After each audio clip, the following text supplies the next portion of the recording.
Hello po. Hello po sa inyong lahat. Isang magandang umaga po sa inyong lahat, mga kababayan, mga minamahal. Good morning po.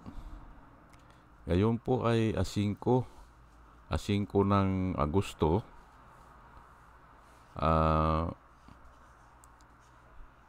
Lunes po, Lunes at ang oras po dito sa Los Angeles, California ay 6:33 ng umaga. Alas 6:33 ng umaga at maliwanag po ang sikat ng araw. Maganda po ang panahon. Nais ko lang po mag-vlog patungkol dito sa mainit na balita. Rodrigo Duterte hindi raw pahuhuli sa ICC. Yan po ang title ko ngayon. Rodrigo Duterte hindi daw pahuhuli sa ICC. Matagal ko na po matagal ko ng topic ito. Kahit na doon sa dyaryo, doon sa comment section lang po ng Philippine Daily Inquirer, tinatalakay ko na ito. At kasama na yan si Kibuloy.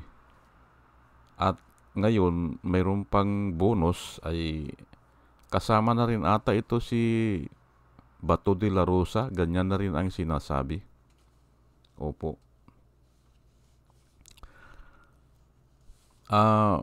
Mga kababayan, mga minamahal, nais ko lang ibalita sa inyo na nung nanungkulan si Duterte bilang presidente,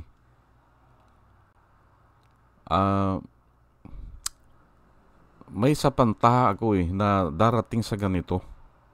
Opo. Tanungin nyo ako siguro, bakit? Tanungin nyo po ako, bakit? Bakit may sapantahan na ako na darating sa ganito? Kasi nga doon sa mga, aywan ko, vloggers ba ang tawag doon? Doon sa mga, yung nagsusulat sa dyaryo. Opo. Ang dami ko pong nakalaban doon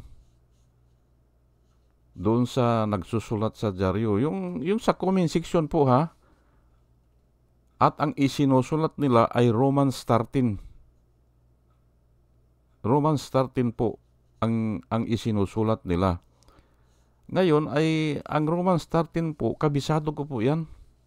Pero hindi ko po ginagamit yan. Hindi ko po nililitture yan sa mga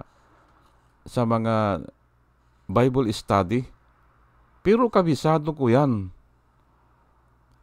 Pero sila, itong mga tauhan ni Kibuloy siguro, o itong mga aywan ko, vloggers ba yan? O yung sumusulat sa dyaryo, doon sa comment section, o commentator, aywan ko, ay sabi po kasi ng Panginoon, huwag mong gagamitin ang aking pangalan sa walang kwentang bagay. Ngayon, ako ay wala namang pangalan ang Panginoon eh. Nung tinanong siya ni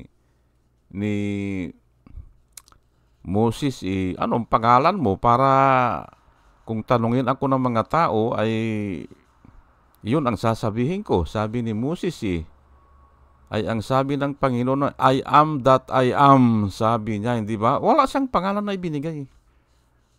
Pero ang nakasulat sa Biblia ay huwag gagamitin ang pangalan ng Panginoon sa walang kwentang bagay. Ngayon ay ito ay i-explain ko lang po yung salita niya po, huwag gagamitin sa walang kwentang bagay. Ang Romans 13 po ay salita po ng Diyos yan. Opo. Pero ginagamit nila sa walang kwentang bagay. Ano po nakasulat sa Romans 13? obey governing authority because there is no authority that is not established by God. All authority now or exist now are established by God. Yan po ang sinasabi nila na hindi po nila naintindihan yan. Ginagamit lang nila no mga DDS, sabihin na natin DDS, doon sa comment section, doon sa dyaryo, ginagamit lang nila para sumunod ang lahat ng tao kay Duterte. Nung presidente siya, nung una siya, nung mga isang taon lang Yan ang ginagamit nila Nilabanan ko po yan sa comment section, sa dyaryo, nilabanan ko. At yung iba ay hindi na sumasagot. Yung iba ay, sir, kuha na lang tayo, sir, respetuhan na lang tayo, respetuhin ko ang comments mo, o respetuhin mo naman ang opinion ko. Ay, oo ka ko, wala namang problema yan Umaatras na sila. Kasi hindi nila alam ang ibig sabihin ng Romans 13 o ginagamit nila ang Romans 13, hindi nila pinapaliwanag ng, kailangan kasi ipapaliwanag yan Kaya nga ang sabi ko sa inyo, hindi ko po binubuksan yung Romans 13 na yan. Kailangan ko ang 30 minutes dyan na ipaliwanag ng maigi ano ba yan. Ay pinipilit nila, ginagamit po nila. Kaya ang sabi ko, ay dahil sa ginagamit nyo yan, ay babalik sa inyo yan. Ginamit nila sa walang kwentang bagay, babalik sa kanila. Ulitin ko ako hindi ko ginagamit yung Romans 13, pero kaya kong ipaliwanag yan, ano yan.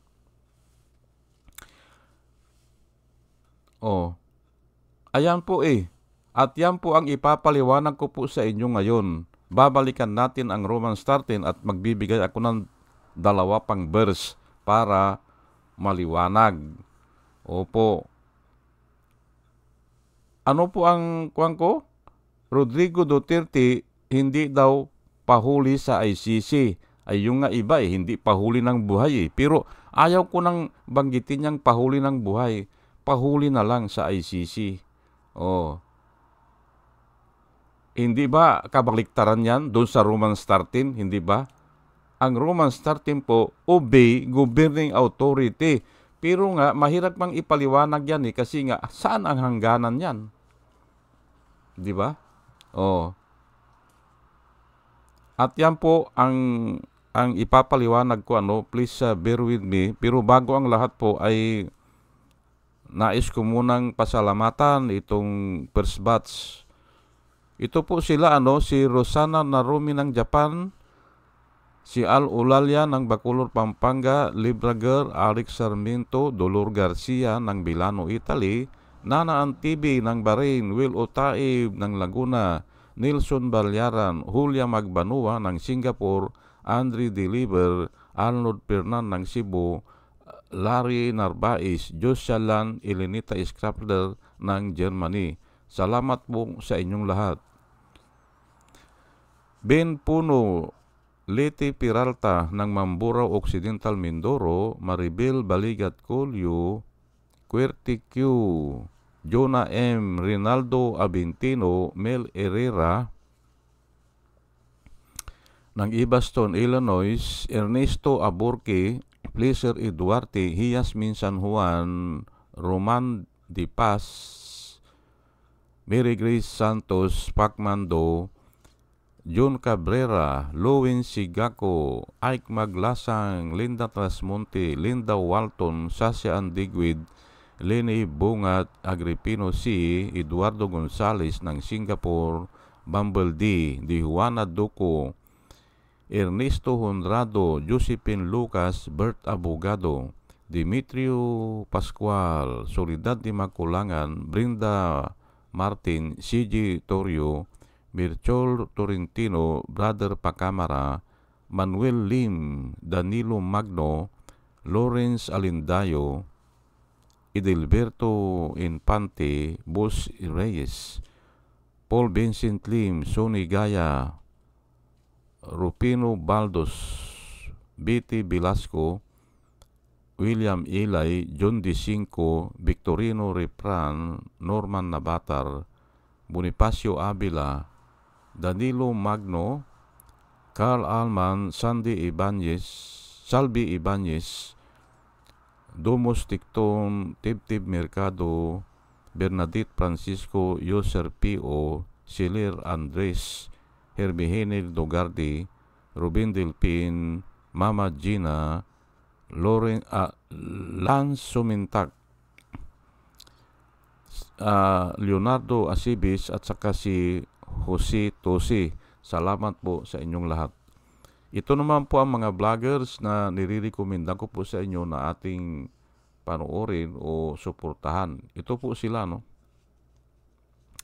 Si Michael Apasible Bulletin, Attorney Insurrecto, Bunyog Pagkakaisa, Vlogcaster Armandin, Engineer Tuto Kausing, Aling Marie, Mr. Sa Totoo Lang To, Christian Isguera, PMT GR Vloggers, The Action Man, Roy Japantors, Divina Apostol, CJ Pischay, Kapihan ni Artat Ago, Demjus Journey, Kakamping, Ang Batas with Attorney Claire Castro, at saka yun si Ka Waldi Carbonil. Ugaliin po natin na makinig sa kanila at marami po tayong matututunan sa kanila. At nakikita ko po na yung sinasabi nila ay para sa bayan. O sige po, at tayo po ay tuloy-tuloy na sa ating subject matter ngayon. Rodrigo Duterte ay nagdeklara yan na hindi daw siya pahuhuli sa ICC. Ayan na nga. Yun na yung sinasabi ko sa inyo kanina na ini-expect ko na po yan kasi ginamit nila ang salita ng Diyos sa walang kwintang bagay. Pero alam ko po yan ay galing kay Kibuloy yan. Kumuha sila ng isang verse mahaba po ito hanggang 7 yan Romans 13, 1-7 ang ginagamit nila ay walang kwentang bagay yun dahil hindi naaangkop doon sa topic nila o doon sa subject matter nila. At yan po ang ipapaliwanag ko po sa inyo. Basahin ko lang po ang Romans 13, pero ito po ginagamit nila hanggang 7 ata o 8. Pero hanggang 3 na lang kasi mahaba Romans 13, verse 1 hanggang 3. Everyone must submit himself to the governing authorities, for there is no authority except that which is from God. The authorities that exist have been appointed by God. Matindi po ito. Itong version na ito ay copy-paste lang po ako kinaka-copy-paste ko lang kasi nga nahihirapan akong mag-type. Consequently, whoever resist authority is opposing what God has set in place, and those who do so will bring judgment on themselves. For rulers are not a terror to good conduct, but to bad. Do you want to be unafraid of the one in authority? Then do what is right, and you will have his approval. Ayan po ang parati nilang ginagamit na hindi naman nila pinapaliwanag. Yan po, ang ibig sabihin dito, mag-obey tayo kay Duterte kahit na anong sabihin niya. Yan po, kaya nga po, yung ang daming namatay yung 30,000 plus na namatay ng tukhang. Obey governing authority. Yan po ang ginagamit nila. Pero mali po yan. Ito po, ipapaliwanag ko na po Ang sinasabi po dito ng Romans 13 ay legal orders po yan. O kaya rightus. Ayan po. Pag illegal po, hindi mo po susundin yan. Opo. Kaya nga kako, dapat ipaliwanag Dapat ipaliwanag at marami na po akong binasa na mga yung libro na ini-interpret nila ang Biblia. Marami po akong pinagkukuhanan at nagsama-sama sila na ito ay patungkol sa legal orders lang. Opo, yun po ang hindi nila pinapaliwanag. Legal ba na magtukhang na lang? Illegal po yun. Basta na lang sila papatay, illegal po yun. At yan ngayon ang problema ng kapulisan at pati na ito si Bato de la Rosa at kung sino man yang na-involved dyan. Hindi ba? Pati ata si Bungo eh.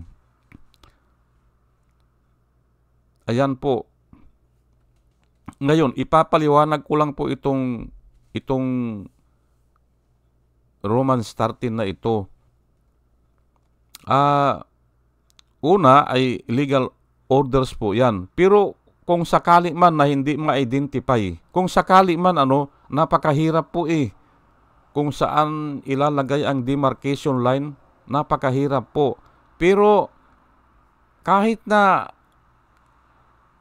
sabihin natin na yun nga, alam mong wala kang kasalanan. Okay, ikuanan natin si Jesus Christ para tumbukin na natin. Si Jesus Christ lang po ang nakagawa nito. Si Jesus Christ lang. Bagamat siya ay walang kasalanan, sumunod siya sa authority. Opo, nilitis siya at hinatulan siya ng kamatayan sa krus. Na yun po ang pinakamatinding kamatayan noon. Ipapahiya ka doon eh. Huhubarang ka. Tapos ipapako ka sa krus. Yun ang kamatayan noon na napakatindi po niyan. Huhubarang ka eh. At pumayag siya doon. Pumayag siya. Obey governing authority. Alam niyang mali yun. Alam niyang wala siyang kasalanan pero pumayag siya. Bakit? Ay kasi nga yun na ang nakatakda eh. Yun na ang plano. Yun na ang panukala ng Diyos para matubos ang kasalanan ng mga taong na maniniwala sa Kanya. Ulitin ko, yun lang may pananampalataya sa Kanya o yung maniniwala lang sa Kanya. Yun po yan, yung Romans 13 na yan. Pero ang mga ordinaryong tao, hindi nakakagawa niyan eh. Yang obey governing authority, hindi po. Kasi nga umaangal. Si Trillanes, hindi ba? Isinuplong niya yung mga corruption under kay Gloria Macapagal Arroyo. Hindi siya nag-obey sa mga sa mga nakakataas sa kanya. Hindi ba? Si Dilima, hindi ba? Umangal siya. Umangal siya dahil ay hindi ko naman kanya kasalanan yan.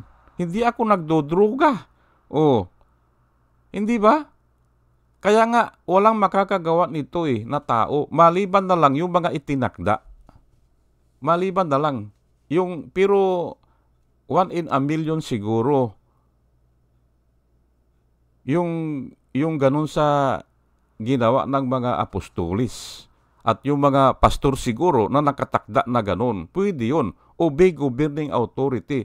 Pero ang normal tendency kasi, aangal ang tao eh. Hindi ba?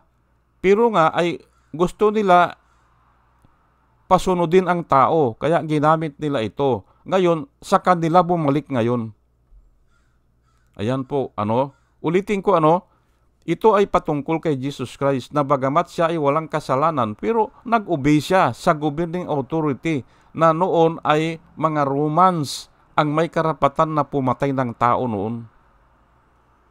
Mga Romans lang po. Ang mga Jew o ang mga Hudyo walang karapatan pumatay ng tao kasi tinanggal nila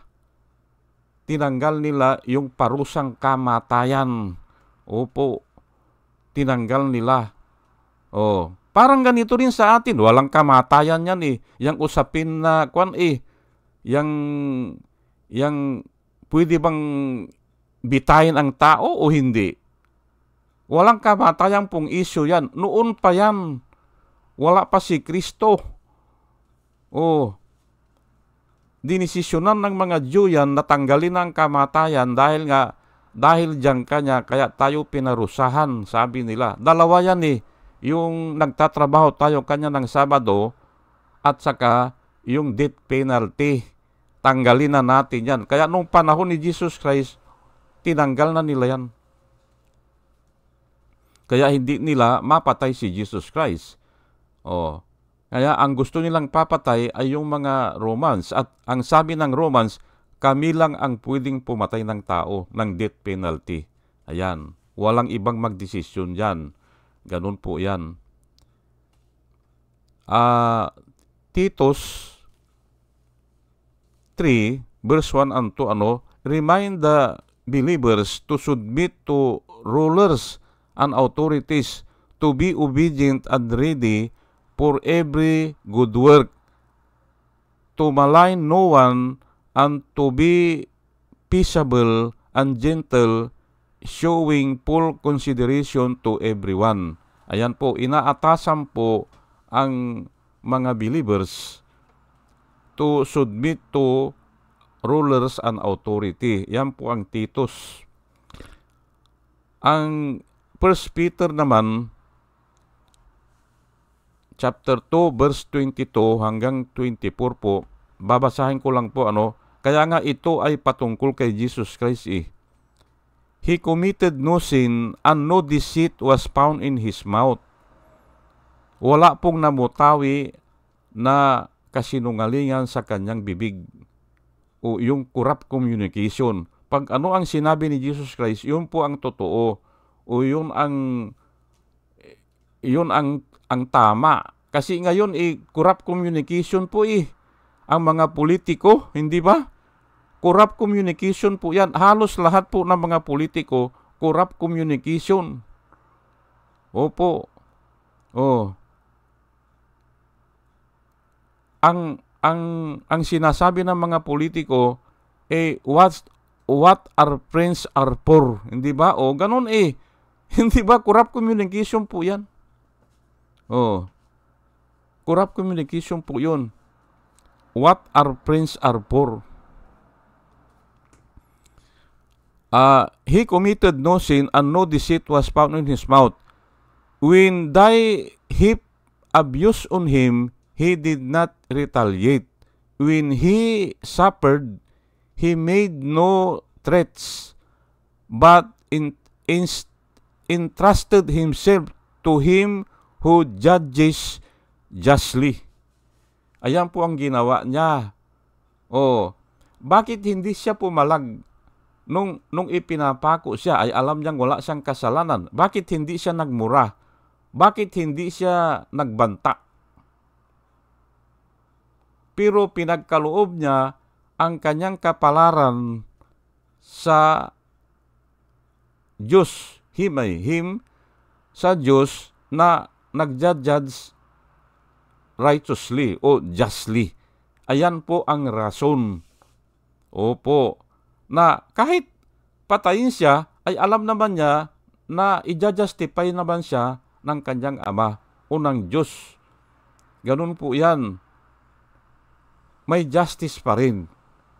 Ayun po, kaya siya ay sumunod sa palatuntunan ng Romans na siya ay bitayin o siya ay ipako sa krus. Na yun naman ang panukala ng mga Parisiyo noon. Ganun po yan. He himself bore our sin in his body on the tree. Doon sa cross po yan, He himself bore our body. Dinala niya o binata niya ang ating mga kasalanan doon sa kanyang katawan nung siya ay ipinako doon sa cross. Pero yun lang maniniwala po, Pag hindi ka maniwala, dahil busy ka, o ayaw mong maniwala, ay hindi ka kasama. Ganun po yan. He himself bore our sin in his body on the cross, so that we might die to sin and live to righteousness. By his wounds, we are healed. Sa pamamagitan ng kanyang mga latay, hindi ba? O kanyang mga sugat, hindi ba? Tayo ay gumaling. Ayan po. Iyan po ang ibig sabihin ng Romans 13 na ginamit nila sa walang kwintang bagay. Hindi nila pinaliwanag kung ano yan. Opo. Ang mga martyrs po, ginagawa din ito. Mayroon silang sinasabi, pinapangatawanan nila, ay ano kung patayin mo kami? O patayin mo ako? Ay may Diyos naman eh. Ayan po, ipinagkaloob na nila ang kanilang kapalaran sa Diyos. Ayan po, kasi may justice po sa Diyos eh. Yan po ang ibig sabihin ng Romans 13. Pero ako ay questionable ko po itong Romans 13 kasi nga ay ang dapat dito hinahayaan lang ng Diyos. Hinahayaan lang niya. Everyone must submit himself to the governing authority, for there is no authority except that which is God, which God has established ay ang nakasulat ay hindi po established yan hinayaan lang niya, allow o permitted, ganun po yan. Tapos the authorities that exist now have been appointed pa hindi po ganun, hindi po appointed yan, kung hindi inalaw lang niya. Kasi nga ang gusto po ng Diyos ay ang mamuno talaga ay maka-Diyos. Opo. Pero inaalaw lang niya at makikita natin doon sa kwento kay Saul, yung first king of Israel, ayaw ng Diyos. Kasi nga ang gusto ng Diyos na mamuno sa kanila ay yung appointed niya talaga, yung propeta niya. Ay sige, kung ganyan ang gusto nyo, sabi ng Diyos, ay bahala kayo, sabi niya. Pero ito ang gagawin sa inyo yan. Sabi po ng Diyos, ito ang gagawin sa inyo. Magbabayad kayo ng buwis dyan. Yung mga anak nyo dadalhin sa gira na lalaki. Yung mga anak nyo naman na babae, magiging katulong. Ayun na nga, kaya nyo ba yan? At mag-aalay kayo ng mga yung honor at saka mga pasalubong, hindi ba? At yung mga respect, ganyan, ay ang dami niyan, sabi ng Panginoon, kaya nyo ba? Ayun lang pasalubong, hindi ba? Pasalubong yan hindi ba? Ang tawag dyan ay yung, kung birthday niya, pasasalubungan mo siya, yung hari mo. Kung may okasyon, pista, magbibigay ka ng kamilyo, hindi ba? Para katayin. Ganun po yan. Kaya nyo ba yan? Kaya namin, sabi ng mga tao. Kaya yan, ayaw po ng Diyos yan na magkaroon tayo ng isang leader na kurap. Ayaw po ng Diyos yan. Pero nga, niya yan hinahayaan lang niya para matuto po ang mga tao. Katulad yan, sinabi ni Duterte na aayusin niya ang droga. Nagawa ba? Ayan nga, hindi ba? Ang sabi niya noon ay whip of corruption, kanya tatanggalin niya yan paparusahan niya. Ayan na nga, formally, hindi ba? Yung, bilyon ang dyan. Nababayaran po natin yan, babayaran natin kasi utang na pala yan Inutang pala yung formally na yan 9 billion ata yan na wala namang i-deliver, hindi ba? Ganun po yan. Gusto ba ng Diyos yan? Hindi, ayaw ng Diyos yan. Ayaw po ng Diyos yan. Pero bakit dito ay ang nakasulat ay established pa o appointed by God hindi po. Allow lang niya. Pero paparusahan din niya yan. Yan po ang pinapanhik ko sa inyo. Opo. Ulitin ko lang ini-expect ko na po yan dahil ginamit nila Kibuloy ang salita ng Diyos sa walang kwintang bagay. ginamit nila ang Romans 13 para pasunurin ang mga tao. Ay bakit ngayon hindi na nila ginagamit? At ngayon ang ginagamit nila, ang sabi nila, pati si Kibuloy, hindi siya pahuhuli. Hindi ba? Bakit hindi sila pahuhuli? Ay saan na yung Romans 13 na ginagamit nila roon? Na obey governing authority. Yan ang tanong ko sa kanila. Bumalik sa kanila. Hindi ba? At lalo na ngayon. Kasi nga, binitray na sila noong mga isinugo nila. Si Las Cañas, at saka si Mutabato. Binitray na sila. At mayroon pang isa, yung Colonel Asirto, hindi ba? Ay ilan bang kailangan ang testimony? 3 lang o 2, pwede na. Kaya wala silang lusot ay yung pang mga namatayan. Hindi ba? Magtitestify din yan. Hindi ba? Ay yung pang mga nakakita talaga. Ay ang dami po niyan. Wala silang lusot dyan. Pero ang talagang matibay dyan, yung mismong gumawa. Kaya nga yung sabi nila na binitray sila ni Marcos, hindi po kailanman hindi sila pwedeng ibitray ni Marcos. Bakit? Hindi naman kasama si Marcos nang pumatay. Hindi ba? Anong alam niya dyan? Anong ititestify niya dyan? Ang magtestify po, yung kasangkot. Hindi ba?